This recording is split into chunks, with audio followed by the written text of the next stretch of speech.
Now, there's somebody who is relentless. The President, Donald Trump, in his first commencement speech in office. President Trump delivering inspirational words to the graduating class at Liberty University, telling them to never give up. Speeches by Democrats, on the other hand, seem to be promoting division, one even telling college grads to, quote, go get in trouble. Whether we are talking about economic justice, where we're talking about social justice, racial justice, or global warming, if there was ever a time in history for a generation to be bold and to think big, to stand up and to fight back, now is that time. And whoa, does the world need you right now? Really, the struggle is real out there. It's real. Go out there, get in the way, get in trouble, good trouble, necessary trouble, and make some noise. Joining me now, former Florida Congressman, retired Lieutenant Colonel Allen West. Colonel West, welcome. I have to tell you, those words from Democrats, pretty grim, right? Would it be better for them to emphasize inspiration over desperation? No, you're absolutely right, and it's good to be with you, Jerry. When I think about one of the most profound recent commencement addresses, I go back to that of Admiral McRaven, the former Navy SEAL commander, and that speech that he gave to the University of Texas. Commencement speeches are all about inspiring young people to go out and believe that there's nothing that they can't accomplish. But you also have to talk about how they live in this great nation, the greatest nation that the world has ever known. And I think that is the difference in the tone that you hear, is one group is telling people to go out and fight for a certain political agenda, while another is saying go out and fight and achieve your dreams. You know, this country is about a pursuit of happiness. It's about life and liberty. It's not about, you know, a government that's trying to guarantee happiness. And I think that when we look at these commencement addresses, we need to have people that inspire young people to go out there and reach for that brass ring. Couldn't agree more. But, you know, on college campuses today, it's a no Trump zone. Maybe because this is what happens when they do. Take a listen.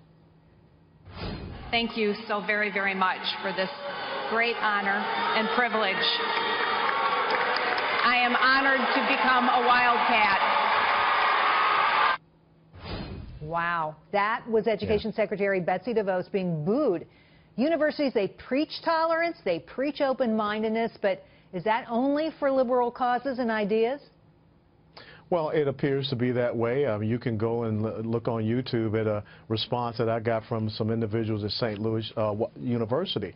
You know, what we have to come to understand, it was a couple of years ago when Rutgers University, the administration of some students denied Condoleezza Rice the ability to go and be a commencement speaker there, saying that she did not have requisite experience.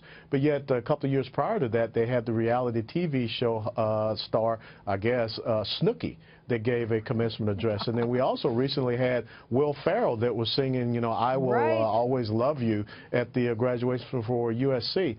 So I think that we need to have the ability to go on college campuses and have both sides of thought, because that's what this country is about. You can't shut off one side of thought, one ideology, or one way to look at these issues, because you are doing an unfair advantage to young people that are going to go out into the workplace. You make a very good point. You know, it should be equal time for different points of view. You mentioned Will Ferrell. We actually have this sound from the University of Southern California, his speech there. Listen to this.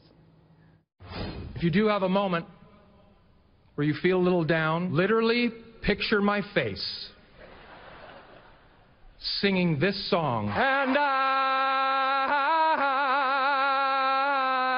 will always love you. You know, I love that because it sort of pokes them for being, you know, the milquetoast that they are so often. What do you make of it?